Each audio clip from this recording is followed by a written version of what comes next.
Thaís, essa semana, logo no começo da semana, teve um fato policial que virou um fato político aqui em São Paulo. Como só ser, né, Toledo? O que foi que aconteceu? Mais de 1.200 policiais militares e civis, mais promotores do GAECO, que é aquele grupo de combate ao crime organizado do Ministério Público, foram às ruas na terça-feira, na região da Cracolândia, no centro de São Paulo, que é aquela região tomada por tráfico e usuários de drogas.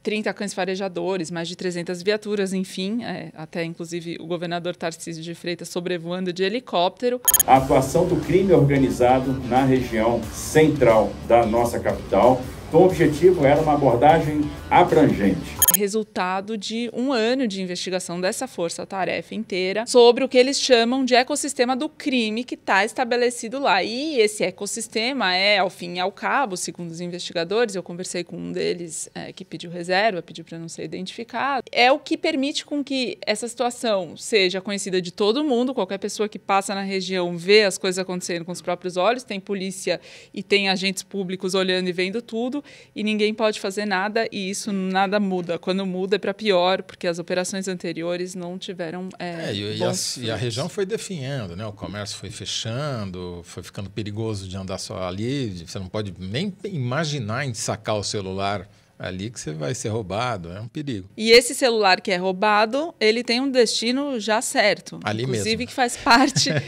do que foi desmembrado, né, por essa operação. Bom, a operação teve 5 presos. O Leonardo Moja, que é conhecido como Léo do Moinho, é apontado como um dos chefes do PCC, o primeiro comando da capital. 2 guardas civis metropolitanos foram presos. Um sujeito que vendia um aparelho que dava acesso à frequência de rádio das polícias e uma mulher suspeita de traficar drogas, da qual você falará daqui a pouco. Tem outros 2 ex-guardas civis metropolitanos que tinham mandado de prisão, não foram encontrados, são considerados foragidos. O Léo do Moinho é um elo central nesse esquema. Ele, pessoalmente, e o PCC eram donos de hotéis e estabelecimentos comerciais na região registrados em nomes de laranjas, segundo as investigações, que foram usados como ponto de tráfico de drogas, mas não só isso. Ele é um elo porque ele liga várias dessas pontas, a gente vai chegar lá. O que a investigação descobre também é que tinha uma milícia formada por guardas civis metropolitanos, PMs e policiais civis,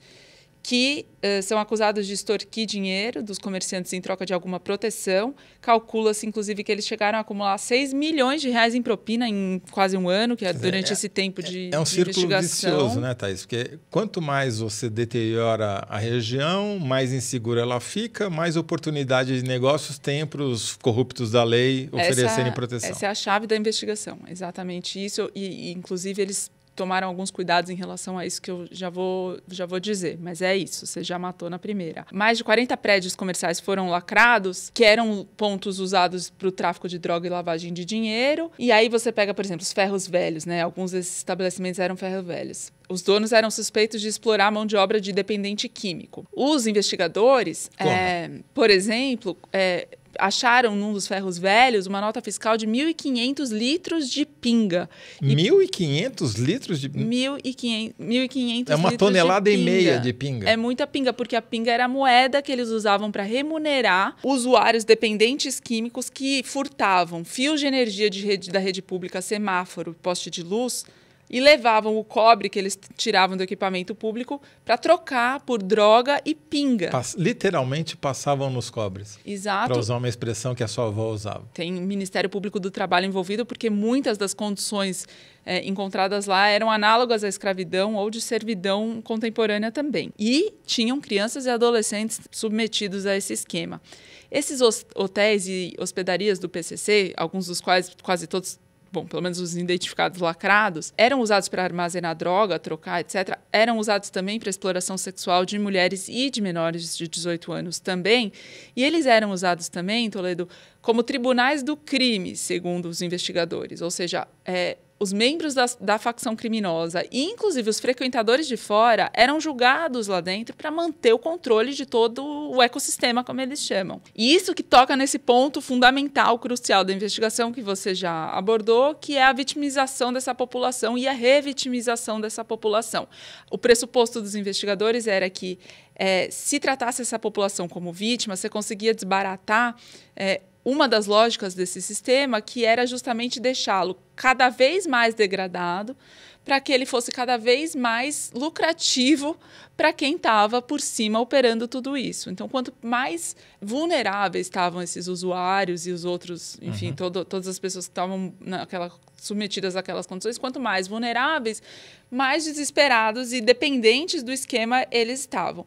Por isso, o Ministério Público pediu e a Justiça deferiu, deu mesmo, de fato, um habeas corpus de ofício para que os usuários não fossem presos durante a operação, nem pessoas em flagrante, pessoas em vulnerabilidade, de modo geral, salvo se fossem pegas em flagrante. E a Prefeitura e o Governo do Estado já tinham preparado abrigos e apartamentos para acolher toda essa população em situação de rua que fosse retirada de lá durante a operação. Porque nas operações policiais anteriores, que em geral eram só operações para mostrar que o governo fazia alguma coisa, mas que não resolveram absolutamente nada, um dos problemas é que o efeito era espalhar essa população de rua para redondezas, né? E depois eles voltaram a se agrupar lá. Aconteceu isso várias vezes. Dessa vez, pelo menos, eles dizem a checar com o tempo que eles foram para abrigos. É isso? O que eles disseram é que eles tentaram aprender com os erros cometidos no passado, mas é claro que o Tarcísio de Freitas, governador de São Paulo, e o Ricardo Nunes, prefeito de São Paulo, depois, no final do dia, fizeram uma entrevista para apresentar os resultados da operação. Eu acho que é disso que você podia comentar, né, Toledo? Porque tudo é política. Exatamente, Thaís. Além da operação policial, que eles batizaram de Salus et Dignitas, né, saúde e dignidade, também foi uma operação política do governador Tarcísio de Freitas, que atingiu 3 alvos ao mesmo tempo. Primeiro,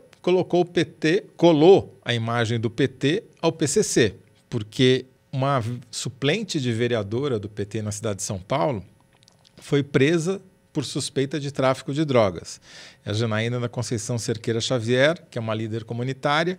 Ela teve só 238 votos na eleição de 2020 e, segundo o PT, nunca mais participou de nenhuma atividade partidária desde a eleição, mas é aquela história de que agora, até provar que focinho de porco não é tomada, já era, né?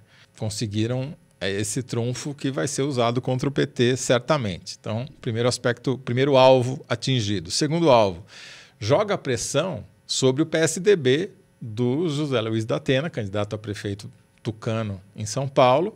Por quê? Porque o PSDB passou mais de 2 décadas governando o estado de São Paulo, responsável pela segurança, e não conseguiu resolver o problema da Cracolândia, que se arrasta há décadas também, né? O Dória tentou várias e todas deram errada. Mais um elemento que vai eventualmente ajudar na candidatura do atual prefeito Ricardo Nunes, que é apoiado pelo governador Tarcísio de Freitas, a ter um argumento que está resolvendo um problema da cidade. Vamos lembrar que o Tarcísio de Freitas quer transferir justamente para essa região dos Campos Elíseos de volta o governo do estado, que já esteve lá muitos anos atrás.